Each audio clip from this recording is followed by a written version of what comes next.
Hi,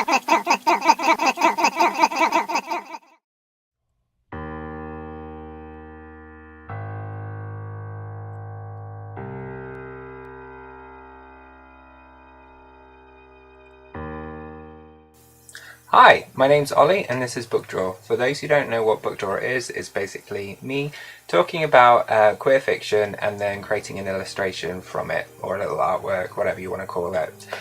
Today I am focusing on If You Could Be Mine by Sarah Farazan, and this is the first time I've done it this way around. I've had a couple of weeks off because I have been away. I went over into Scotland and it was wonderful. Thanks for asking. I've had a couple of pictures on Instagram and Facebook. If you want to check it out, it's there. But there are some beautiful locations and I just love going up there. I've been once each year, I think, for the last couple of years now. Anyway, so focusing on what we're doing today, this is a moment where Sahara and Nasrin are kissing, and it's a very intense and aggressive moment ultimately. Basically there's a scene which I don't want to spoil too much, but towards the end of the book where they're having their final kiss, and it's a kind of a public moment that's happening in a private space. That's all I can kind of allude to. But it's incredibly intense and passionate, and I just wanted to reflect that kind of moment that they're having together, and try and draw in as many of the other characters that are involved in the passage as well. So what you're seeing is a build-up of how I created that. Because they're both Iranian women, I don't actually know any Iranian women, at least that I'm not aware of. I had to couple the models together through a series of other references.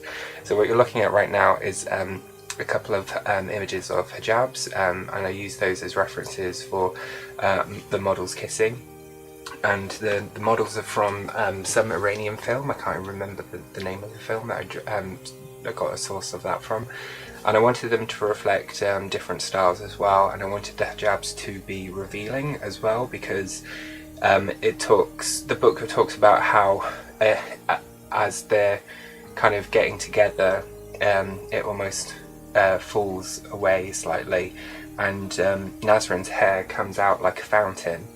And I understand that hair is something that's quite eroticized, and that's why it's kind of concealed in that manner, and so kind of revealing the hair in this way is quite a dramatic moment, and it's an expression of femininity in a sense, and so that's why on the left here you can see Nasrin's hair is coming out quite wildly, and also Sahara's is beginning to relax and droop, and that's because Sahara's quite constrained and conservative almost in her worldview and her behaviour, but over the course of the book that erodes, and she has to find her own path, basically.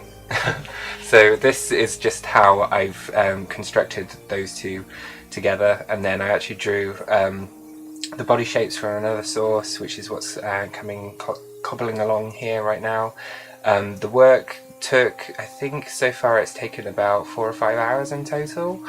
No wait, that's just for this section. And then on top of that there another couple of hours for the other elements which I drew into it as well. I wanted Sahara, who's now on the left, to be a bit more curvy in terms of her physique. The way in which it's described, she is a full-bodied woman, whereas Nasrin's I think leaner and kind of more fashion forward. I don't think I've got the fashion element right at all, but hey. So that's how they're positioned. I then took a city scene which I modified and painted over from a photograph, and now you are seeing heaps of other little portraits. Those are all different characters within the book, but also the different YouTubers or from sources from YouTube of different trans YouTubers. I'll include links below about each of those and a description of them. The two guys in black and white are figureheads large religious figures' heads, and they're referred to as angry and disapproving granddads. I can't remember the pronunciation of their names, but they're there. These three are just a reference to how Iran is quite accepting of having nose jobs, which I think is a real weird contrast between the body modification and the way that they also conceal their bodies. I'm now incorporating elements of biting and scratching, and that's because when they're kissing she wants to leave a mark.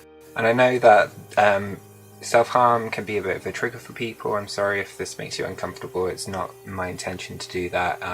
The love bites and the scratching are there as a physical and metaphorical representation of their relationship with each other, because there is quite a lot of tension within their relationship and it is very intensive, and I wanted to ensure that that was incorporated in this image. As this image progresses, you're only going to see the a work in progress of this. You're not seeing the final image, so you'll have to come back again to see that final image when I upload the actual review for If You Could Be Mine. And so I do hope that you come back to my channel. I hope you've enjoyed this work in progress. This layout and me doing it in this way is new for me, and I'm still kind of trying to understand exactly how to do it right or do it better, and I don't know if this is. So if you've got tips or feedback, that would be massively helpful.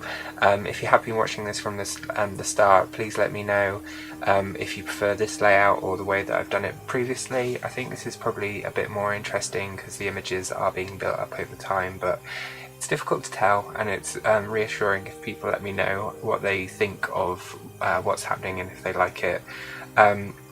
Comment on the themes of the image as well. I'm really interested in your feedback. There are going to be some more difficult themes showing up soon, but that's going to be released with the actual video. And I hope that people have enjoyed this so far. Please check me out on my Facebook or Instagram or Twitter, and there you can see links in the description. And until next time, I will just catch you later. Okay, many thanks. Bye.